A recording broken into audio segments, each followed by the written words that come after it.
what is up? We back, man. It's your boy Jackson with the Fanatics Playbook, where we talk sports daily, not just the stats, but we get into all the facts. And look, I can't do this today, y'all. I can't. Alright, so I just give myself a little pep talk. I'm back. Let's do this, man. Why do they do this to us? Why does the national media... You know what? I'm a Dolphin. It's hard. It's hard being a Dolphins fan. It's hard for us.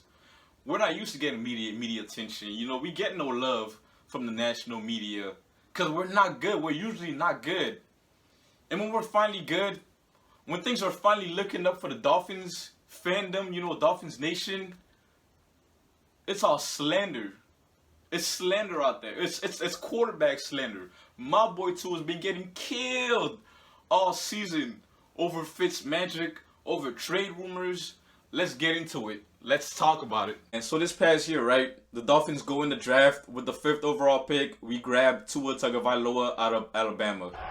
And that was our first time picking a quarterback in the top 10 since we grabbed Tannehill back in 2012 with the 8th pick.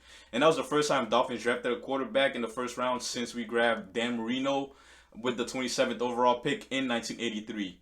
Alright, so look, coming in, Tannehill's draft profile, you know, good arm strength, good accurate ball, you know, all that good stuff. And he was a little bit turnover prone in college, but but that was things you can work on once he got into the league. So he was, 6'4", 220, the prototypical quarterback. But, we knew he was a little work in progress, and, he had things to improve on. His next couple of years with Adam Gase, and, he was atrocious because everybody with Adam Gase is atrocious. I mean, look at Sam Darnold. We're talking about he had his worst year in 2018 under Adam Gase, where he had, I think, like 1,900 yards and just not a lot. And also, he tore his ACL in 2017. So Tannehill, it just didn't pan out. About that 2018 season, right? Here we are having just a rough year, rough time, horrible coach, quarterback is not improving. We're getting nowhere, right? Meanwhile, we're going through all this hardship. You have a young, dazzling quarterback at Alabama.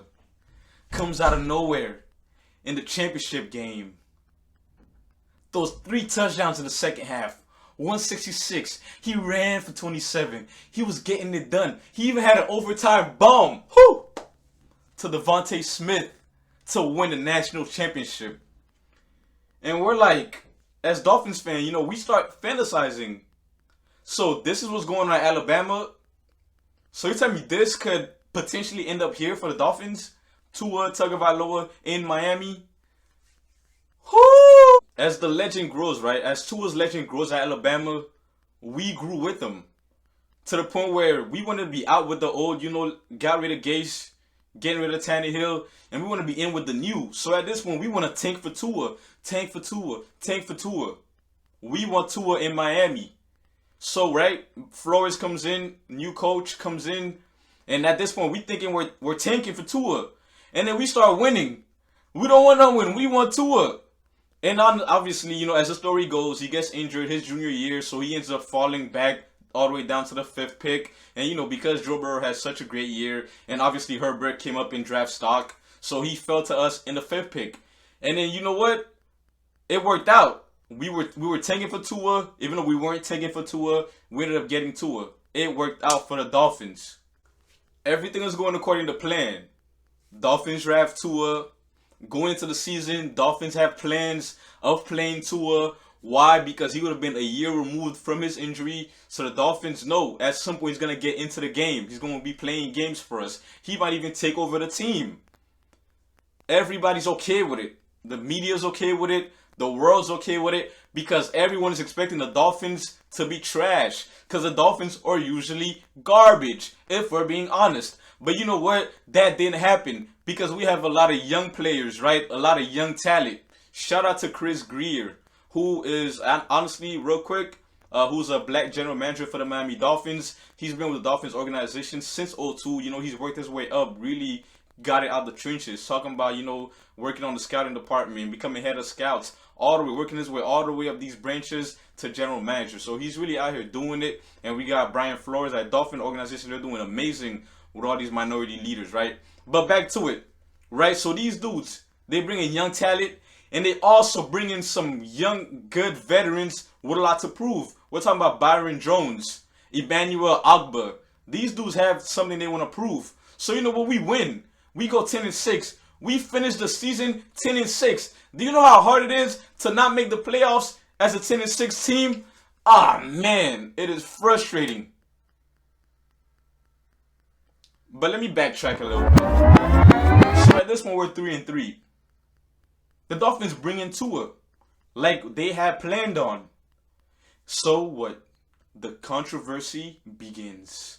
Fitzmagic goes out of nowhere, and he has a press conference in the middle of the season after the decision had been made to go with Tua, and he has a sob story, and the national media runs with it. And then from that moment on, it was always Tua or Fitz. Tua or Fitz. Guys, what are we talking about? It was always going to be Tua. When you going in, it was Tua. It's Tua's team. Tua. Ah! Meanwhile, you know, Justin Herbert, Joe Burrow, they're having really good seasons. Why? Because they don't really have a quarterback controversy in their locker room. And their teams are their teams, you know, so they have all the talent. So they're playing with nothing to lose. They're playing with house money at this point. So they're having really great seasons. And now Tua's really under the pressure now. Should he have been taken the 5th overall pick? And is he not? And so now all these national headlines are coming.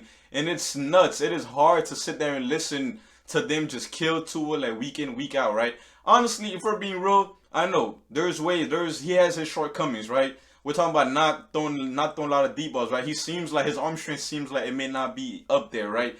But we got to know that he's a rookie coming off almost a career-ending injury. And then they were playing it like that. Like the play calls that was being ran by the offensive coordinator, Chan Gailey, right? Who got fired, ironically, right? I wonder why. And then also how they were playing him. They were playing him very safe. They weren't trying to have him make any mistakes. And they weren't letting him be loose and beat Tua. All right, but look, check me out, right? I'm not just going to jump off the bandwagon just because of a little adversity. I mean, like I get it. You feel me? It wasn't what we thought. The year wasn't what we thought. Also, who would have thought this would have been the type of year where you would have football games with no fans in the stands? Like, this is the type of year we've been having. So we can't act like Tua is supposed to arrive already just because Joe Burrow and Herbert look like they've arrived already. So I say all this to bring me here. Deshaun Watson wants a trade, possibly to the Dolphins. I mean, damn. Like I said, look, I'm not going to jump off the Tua bandwagon, right? But damn, am I going to put some real consideration into what it would look like? I mean, it makes sense why Deshaun Watson, it seems like there's a trade scenario for him with like almost half the teams in the league. Just because that dude is so versatile, like he can really get it done in anywhere he goes. We're talking about his coach called him the Michael Jordan of football back at Clemson. And he is that. Like a dude, he is that good at football. He's the truth, man. With all that being said, patience is a virtue, right? So we can't be quick, you know. Clearly, I have a man crush on Tua's game. Let me say that I have a man crush on Tua's game.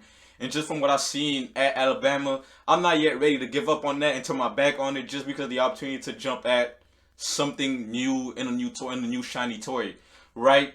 The Dolphins organization, the reason why we have this nice culture now is built on player development, right? We look at Christian Wilkins, Vin Ginkel. We look at Myles Gaskin, who just had a really nice season. 178 rush attempts for 717 yards. Like, and he was a 7th round pick.